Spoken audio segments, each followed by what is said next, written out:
When will Volume 17 return from the war?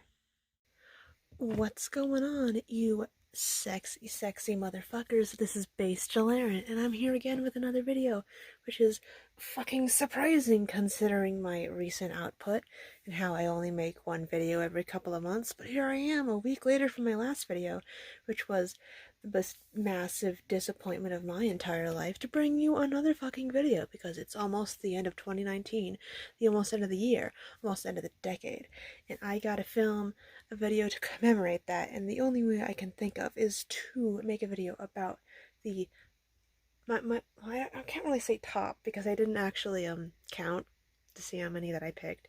They're on the floor, and I realized I should have counted before I started filming this, but fuck that. I don't care. We're here just to talk about my favorite releases of 2019. And manga, mostly, because I hardly did any reading in terms of prose. Because I'm tired of reading novels and shit. And I just want to read books. I just want to read manga. I just want to escape. Just read manga. So anyway, let's just get on down to this bullshit. I'm in my spinny chair, if you haven't noticed already. I'm just gonna spin until I feel like I have to vomit, in which case I have to stop. But until then, we're just gonna fucking spin like a crazy person.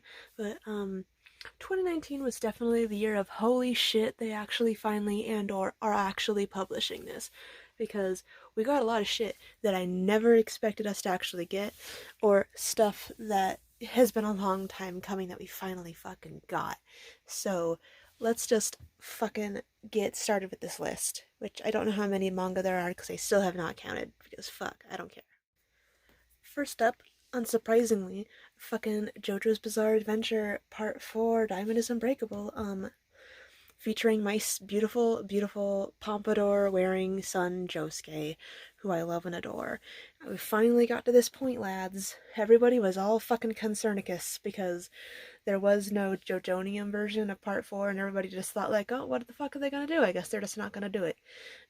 But no, Viz came through with their own publication, still in the exact same quality hardcover edition as they were with the other Jojonium volumes. We're finally getting Part 4. The future of JoJo is finally bright in the manga world. We have finally surpassed Part 3.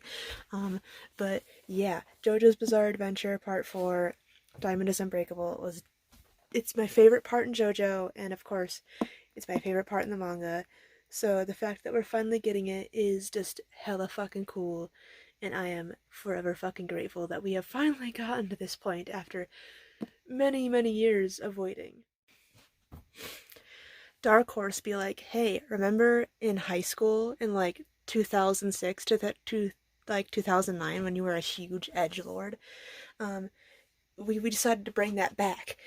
Finally, we have Elfen Lied in manga form after I don't fucking know how goddamn long we've had the anime, since like when I was in high school, since when I was a small lad. But yeah, we finally fucking have this masterpiece, if you could call it that. Honestly, it's just such a large, large part of my teenhood, which is actually kind of fucking sad that Elfen Lied, of all things, is a large part of my teenhood. But whatever, I don't care. I'm just glad to finally have it, and I can finally read what happens after the anime, because your girl just never decided to find Elfen Lied in scans and was just like, I read scans all the time, but I'm gonna be a good girl about this one, and I'm just gonna never find out what the fuck happened. And I finally get to find out what the fuck happened. But yeah, titty and violence, and titty and violence.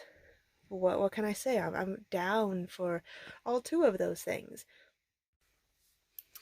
Time for something that I wasn't fucking anticipating for years and years and years, and it was just a surprise, which happens here sometimes. Sometimes I just find things that are just good that I wasn't waiting for forever, and that is Ten Dance, which is surprising considering I don't like a lot of BL. BL just really isn't my jam.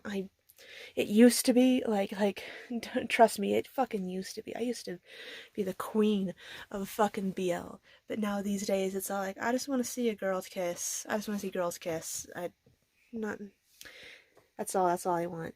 But Ten Dance honestly surprised me with both the quality of its art and its slow burn romance.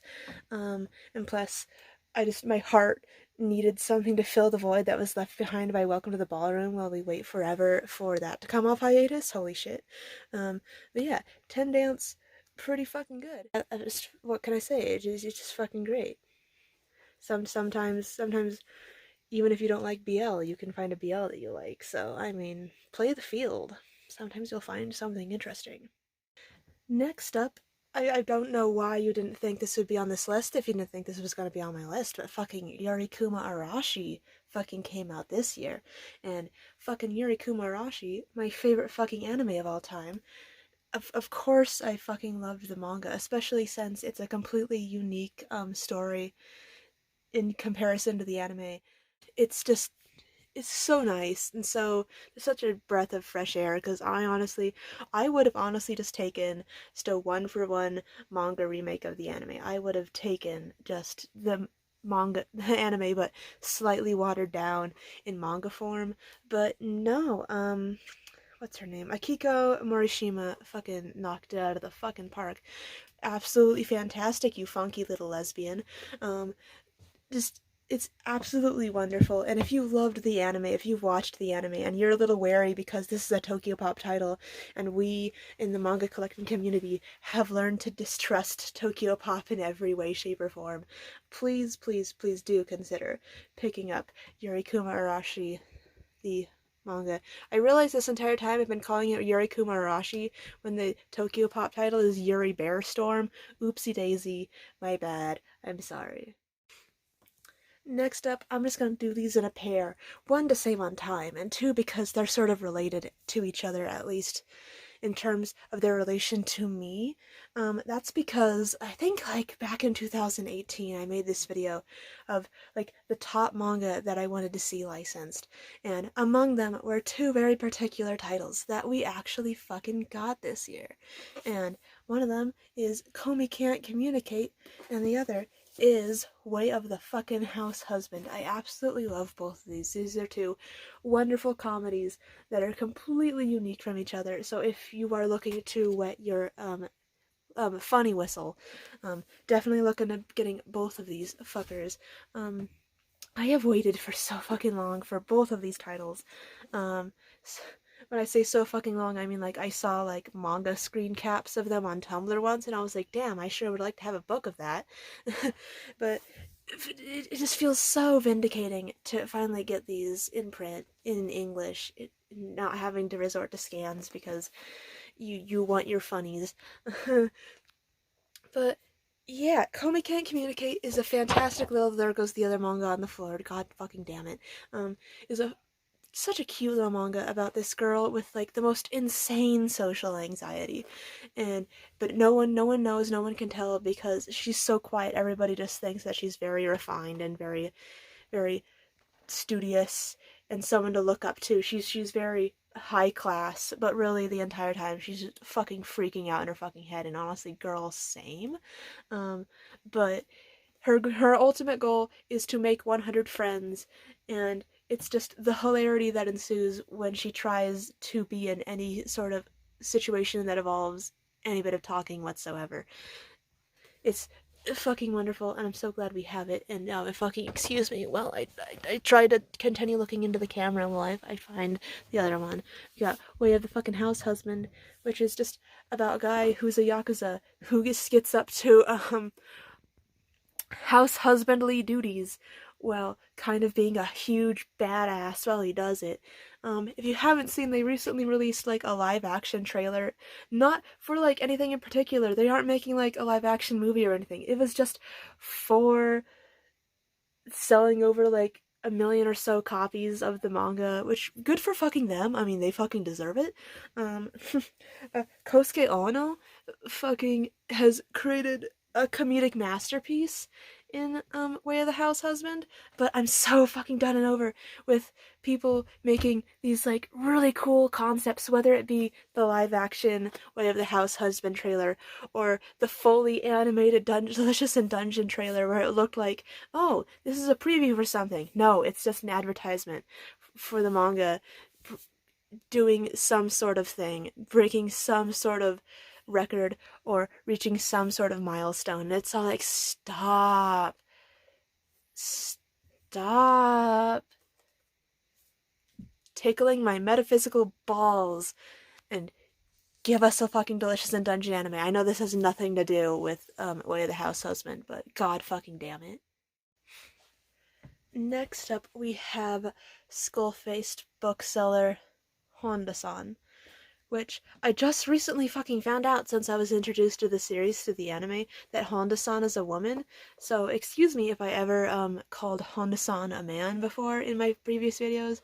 I'm gonna try and correct myself from here on out. Oopsie daisy, my bad. But holy fucking shit, I fucking love skull-faced bookseller Honda-san. If you have either ever worked at a bookstore or worked in retail ever in your goddamn life, fucking skull-faced bookseller Honda-san will speak to you in some way, form, or fashion. I was a little worried at first about skull-faced bookseller Honda-san. Not really worried, but I was kind of... I didn't think that we were ever going to get the anime because I thought that we wouldn't be able... At least publishers would think that we wouldn't be able to get it. Like, you know, I mean, I know it's about a woman who works at a bookstore, but it's a Japanese bookstore, and I didn't think that it would be something that'd be able to breach the cultural divide enough for anybody to even bother licensing it. But lo and behold, like almost as soon after the anime finished its run, I think last year, Yen Press was all like, hey, fucking we've licensed the manga, and I was like, bless you, Yen Press. I cherish what we have and what we've had for these past few years.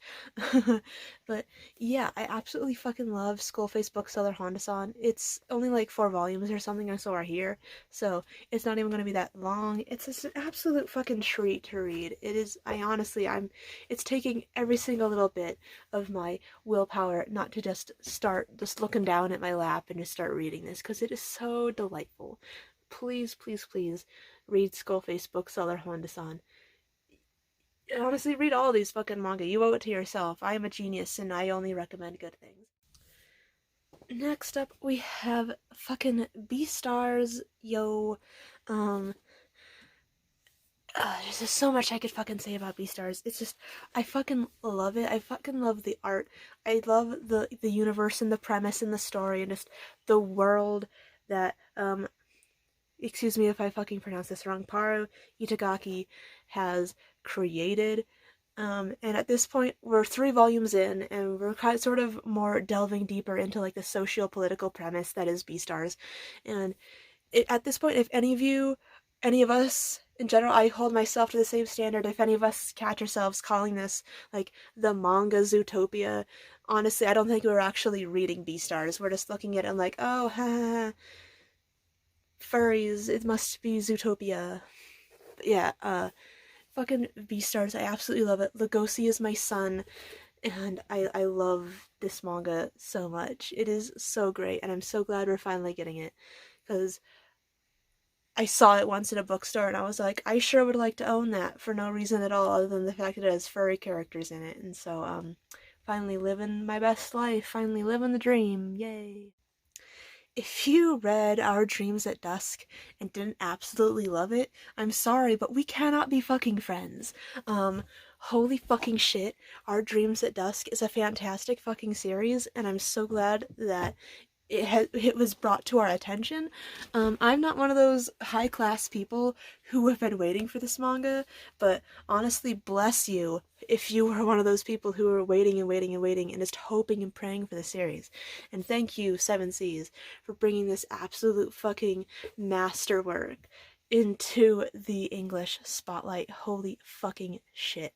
I really do hope we get more of, Yuki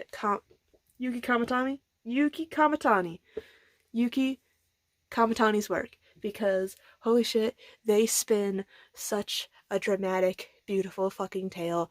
Volume 4 fucking made me cry like a baby, and I hope it made you cry like a baby, because honestly, baby rights.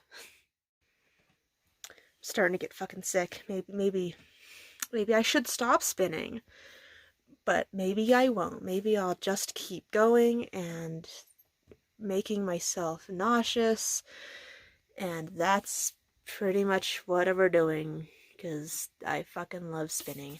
But anyway, next up we got Aria, which is the one good Tokyopop release ever in the history of things that Tokyopop has ever done. Aria is a reprint, and they, instead of just reprinting it back in the singles, they decided to print it in these beautiful master editions. These are fantastic. They got full color pages. It's just such a feel-good manga, such a nice thing to just sit down and with like some tea and read. And oh my god, why am I spinning? Why am I still spinning? But yeah, Aria is just an absolute fucking treat.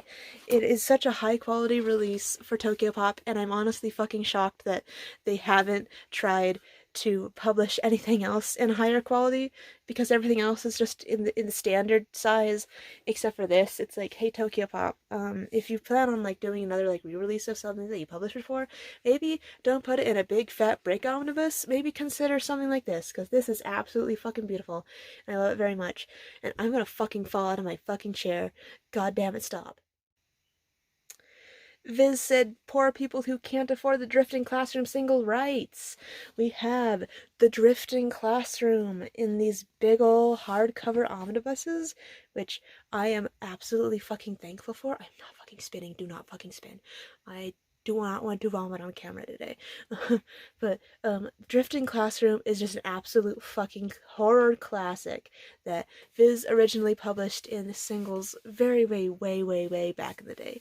And for a while, it was one of those gems that people would buy because it was out of print, and like, oh, it's so expensive. It's a beautiful masterwork, and we're going to hoard it for ourselves. I fucking love this. This is fucking great. This is just a ray of hope for the future, that we will get other things that have been out of print for years and years.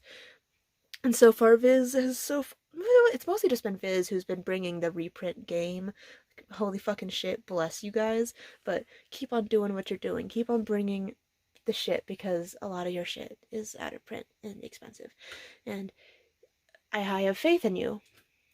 And I will my skin will forever be cleared, my crops will be forever watered if you decide to print Phoenix in like the same sort of edition. Like, the cries heard around the world of all the nerds who have spent hundreds of dollars on Phoenix will absolutely bless me for an eternity. That's just a thought. That's just a thought. And finally, did you think for a fucking second that I wasn't going to include Saint Youngman in this list? Holy fucking shit. Out of every, like, surprise I've gotten this year, out of every single surprise license, out of every single thing that I thought wasn't going to get ever licensed, that got licensed, fucking Saint Youngman takes the cake as number one thing I never thought we were ever going to fucking get here, because it's fucking Jesus and fucking Buddha hanging out in an apartment in Japan, and the blasphemy is delicious, and I have waited so long. Like, when we got Arakawa Under the Bridge, which I'm pretty sure is by the same person, let me do a very quick check. Yeah, my facts are correct. But yeah, like when we got like Arakawa Under the Bridge, I was like, oh, that's really cool that we're getting Arakawa Under the Bridge, but it'd be really fucking cool if we got Saint Youngman. And then we got like a couple of things that like Hikaru Nakamura did like illustration work for, and I'm like, oh, it's the Saint Youngman person. But it would be really cool if we got Saint Youngman, and here it finally fucking is, and I am living my best fucking life. If you aren't on this shit, you are either way too hardcore religious, and depicting Jesus hanging out with Buddha just offends the shit out of you, in which case I'm sorry that you're not cultured, but otherwise, fucking get this. It is so fucking good. The comedy is absolutely fucking tasty. Um it's such a unique premise, such a bold, unique premise. And I mean, like, bold in a way that's all like, oh, that's pretty fucking cool. Not bold as in like Kodomo no Jikan bold. I mean, like, Jesus hanging out with Buddha in an apartment in Japan bold. And Jesus is getting mistaken for Johnny Depp. And they're going into like a pool. And Jesus is talking up like a Yakuza. It's just, oh, it's so fucking good. Holy fucking shit. Please, please, please consider Saint Young Men if you have not already considered it, because so many people already have. It is a beautiful, beautiful manga. Just we are living not possibly the best timeline, because my dudes, my guys, it's not good. The world ain't great, but we're not on the worst, because we finally have Saint Young Men in English, because I know for a fact that it has been published in different languages before. I know that we have been missing out for a while, and that people have been living the best life before us. But we're finally here now, and we've got it, and I'm so ready to continue to pick up this. And bless Karansha for putting it in a hardcover omnibus. Bless you guys. This is beautiful. I love it.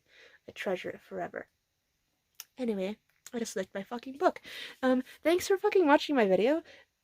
Thanks for just subscribing to me and watching my videos for this past year, where I released like 5 things, I think. But I'm going to try and just actually like put forth some effort in 2020. Like, God forbid, I'm really going to try and actually solidify what I want to do on YouTube. Not really necessarily do, because it's just gonna be more manga shit, because that's all I fucking know. I'm a dumbass, and this is all I got. This is all I have. This is my only thing that I can ever possibly talk about to any capacity without sounding like a fool. But maybe I actually do sound like a fool anyway. But beyond the point, definitely going to try and solidify like the theme of my content, because I know like 2019 everybody suddenly got all up in their ass about like making like high quality, very professional content, and now 2020 is coming, and now it's like, I don't fucking care. I don't fucking care if you can hear me. I don't fucking care if my lighting is bad. I'm just here to talk about the shit I love, and if you don't like it, you can get the fuck out. Otherwise, come to my videos in 2020, watch me spin, watch me possibly puke in this closet once. But yeah, thanks for hanging out, thanks for coming, thanks for watching this video, thanks for being cool, thanks for being sexy, sexy motherfuckers, and I hope you continue to do so in the following year, in the new year, in the new decade. So until then, you fucking stay sexy, and I will continue to be a gross gremlin living in this fucking closet. Thank you for your time. Thanks for coming to my TED Talk. I love you. Goodbye.